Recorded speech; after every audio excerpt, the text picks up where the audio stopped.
Bienvenido al Patriot Americana. That's not right. Willkommen beim Amerikum schon Patrioten.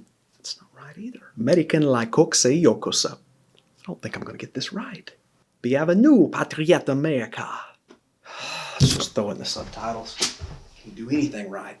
Oh, say does that star-spangled banner yet wave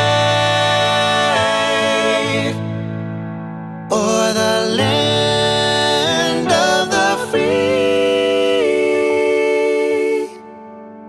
and the home of the brave?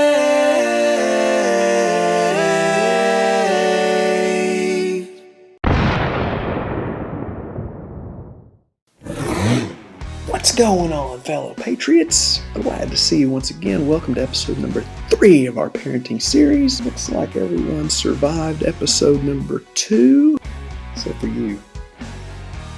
You okay, man? Probably need to get him some help. Like I said, this isn't for the faint of heart. I hope you sat down at some point this week and formulated a plan for setting some rules and boundaries. Now it's time to take the next step.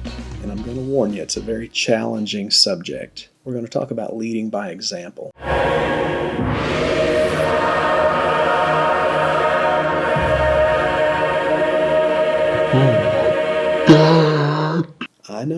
I know, it sounds about as fun as giving birth to a flaming porcupine, but you knew it was coming, right? I know what you're saying, but AP, maybe we could, no, we can do it this way and it'll work just fine.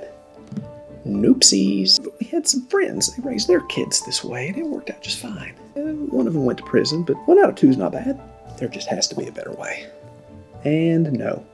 So this may be a really good time for some self-examination. There really is no easy way around this. So ask yourself these questions. Are you happy about the person you've become? And be brutally honest with yourself. Are you generally a happy person? Do you treat other people well? Why, you may ask? Well, listen closely. Your kids will do what you do, not what you say to do. Your kids will be influenced by the person you are, not by the person you want to be. And I know you've heard people say this. Do as I say, not as I do. Yeah, that'd be one of the dumbest things I've ever heard. Well, I did hear a guy ask one time how far of a drive it was from Miami to Florida, so that probably takes the cake. But this one's a real close second. Do as I say, not as I do? What kind of sense does that make? Why would I ever ask you to do something or follow my advice if I'm not following the same advice? Holy cow, guys. We've got to learn to start thinking for ourselves. Here's the scary fact. You will start to see similarities between you and your children. Not a coincidence. Now think about it. How do they learn to tie their shoes or do the laundry? Well, that was a short-lived venture. AP has lost his ever-loving mind. Yes, kids can do the laundry, but if you don't stop to deliberately teach them something, the only way they learn is by observation. If you constantly yell at people, your kids will do the same. If you constantly lose your cool over every little thing, your kids will as well. All the while thinking it must be the right thing to do. But on the contrary, if you maintain your composure through even the toughest situations, your kids will try to do likewise. They may even come to you and ask you how you do it all the time. And that introduces a teachable moment. Even we as adults still learn using these techniques. We see someone we admire or like, and we seem to try to model ourselves after them. We learn by observation. By doing that, we are at the mercy of those we're observing. So unless you drink heavily and beat them regularly, your kids will probably look up to you and assume everything you do is right, even if it's wrong.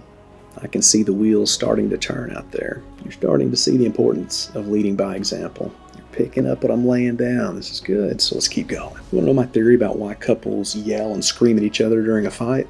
I think it's probably because they saw their parents do the same thing. It's just the way they were taught to handle things early on. And as they say, old habits are hard to break. From the very beginning, my wife and I agreed we would never fight in front of our kids. Well, it was actually her idea. And yes, she's a genius. But we want our kids to remember their childhood as being good. It does make a difference. And I would be willing to wager something. In the past few seconds since I mentioned a good childhood, you thought about your own childhood and labeled it as good or bad. Am I right? That may have been 30 or even 40 years ago. but it's stuck with you all this time. So the next time you think leading by example is not important, ask yourself this: how do I want my kids to remember their younger years? How do I want them to remember me as a parent? Am I okay with them being just like me? Because chances are they will. Put your steel-toe boots on, because this may hurt. For those dads with daughters, here's some food for thought. When little girls grow up and look for a person to start dating or possibly marry, they tend to look for someone possessing traits similar to those of their dad. Are you okay with your daughter marrying a lazy bum? No? Then don't be one. Are you okay with your daughter marrying a guy who likes to use her face as a punching bag? No? Stop beating up on her mom, scumbag. So lay your pride aside and lead by example. Your child's future depends on it. Love you guys, and as always, rise above.